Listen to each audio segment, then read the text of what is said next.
Hello friends, welcome to exam tick. दोस्तों, जैसा कि आप लोग जानते हैं कि रिजर्व बैंक ऑफ इंडिया में आरबीआई में सिक्योरिटी गार्ड के लिए भर्ती निकली हुई है। दोस्तों, टोटल 241 पदों के लिए भर्ती निकली हुई है। तो दोस्तों, मैंने पहला वीडियो इससे संबंधित अपलोड किया था अपने यूट्यूब चैनल पे। तो दोस्तों, उसमें ये कमेंट आ रहे थे कि इसका मैक्सिमम एज कितना हो सकता है। और दोस्तों, सबसे बड़ी जो है लोगों की यह दिक्कत है कि लोग ये जानना चाहते हैं कि इसमें कितना सैलरी मिलने वाला है, सैलरी कितना मिलने वाला है दोस्तों। और दोस्तों, कौन कौन से लोग इसमें अप्लाई कर सकते हैं, क्या केवल ई सर्विसमैन वाले ही अप्लाई कर सकते हैं कि 10th पास कोई भी कैंडिडेट इसमें अप्लाई कर सकता है। इन सभी चीज़ों के बारे में इस वीडियो में जानेंगे, तो अंत तक बने रहिएगा ताकि आपका सभी कन्फ्यूजन क्लियर हो सके। क्योंकि दोस्तों, यदि आप फॉर्म भर देंगे वैसे ही बिना जानकारी को पूरा लिए तो आप फिर घाटे में पड़ सकते हैं। ठीक है दोस्तों, तो पूरी तरीके से जाना जाएगा इस वीडियो में, अंत तक जरूर बने रहिएगा। चलिए दोस्तों, शुरू करते हैं। शुरू करने से पहले दोस्तों, यदि आप नए हमारे यूट्यूब चैनल पे तो तुरंत हमारे यूट्यूब चैनल को सब्सक्राइब कर दीजिए। मात्र 1 सेकंड का समय लगेगा दोस्तों सब्सक्राइब करने में, उसके बाद आप हमसे जुड़ जाएंगे।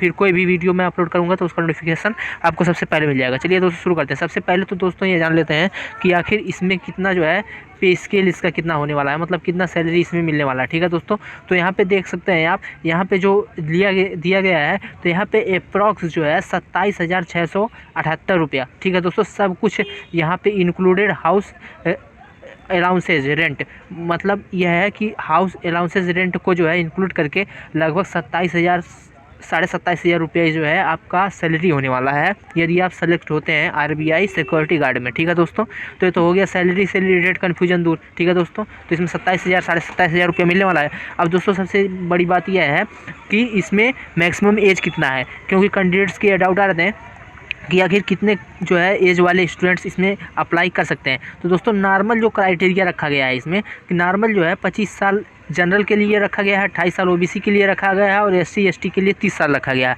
लेकिन यहाँ पे जो सबसे बड़ी बात यह है कि यह वैकेंसी जो है ई सर्विसमैन के लिए है। ठीक है दोस्तों, अभी आपको मैं बताने वाला हूँ कि ई सर्विसमैन की कैटेगरी में कौन कौन लोग आएंगे। ठीक है दोस्तों, तो ई सर्विसमैन के लिए है। तो दोस्तों, इसमें जो अपर मैक्सिमम एज रखा गया है, यदि वो आर्म फोर्स में कार्य कर चुके हैं स्टूडेंट्स और वहाँ से रिटायर हो चुके हैं या फिर वहाँ से निकाले गए हैं या वहाँ से रिजाइन दे दिए हैं, उसके बाद जो है इस फॉर्म के लिए अप्लाई करना चाहते हैं, तो मैक्सिमम एज 45 साल यहाँ पे रखा गया है। ठीक है दोस्तों, अब यहाँ पे जानते हैं कि आखिर ई सर्विसमैन होता क्या है।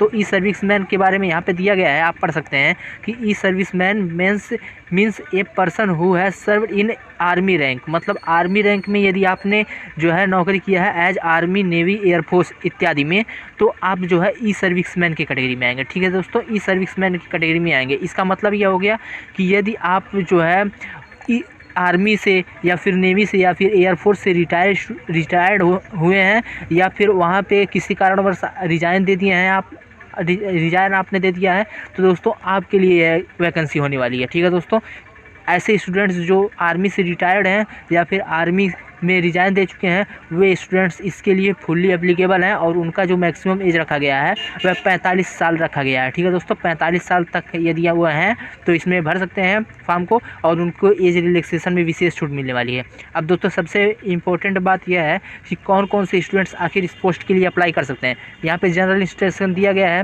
कि इसका फॉर्म जो है 22 जनवरी से चालू हो गया भरना, 12 फरवरी तक भरा जाएगा। और दोस्तों, इसमें जो परीक्षा होने वाला है फरवरी से मार्च के बीच में होगा। अब यहाँ पे आते हैं दोस्तों, यहाँ पे लिखा गया है साफ साफ कि application are invited for eligible Indian citizen ई सर्विसमैन ओनली। ठीक है दोस्तों, ई serviceman only for the post security guard in the bank. तो दोस्तों, ई सर्विसमैन यदि आप हैं, जो भी कैंडिडेट्स ई सर्विसमैन है, मतलब यह है कि आर्मी में यदि उन्होंने सर्विस दिया है और रिटायर हो चुके हैं या फिर रिजाइन दे दिया है उन्होंने, तो दोस्तों वही कैंडिडेट्स यहाँ पे जो है अप्लाई कर सकते हैं। यहाँ पे साफ साफ लिखा गया है, आप पढ़ सकते हैं इसके बारे में। Application are invite for eligible Indian citizen ई serviceman only for the post of security guard in the bank. ठीक है दोस्तों, तो केवल और केवल जो है ई सर्विसमैन ही इस फॉर्म के लिए एलिजिबल होंगे। ऐसा नहीं है कि यदि आपने 10th ही केवल पास किया है तो आप इसके लिए एलिजिबल हो जाएंगे। केवल 10th पास स्टूडेंट्स इसमें एलिजिबल नहीं है।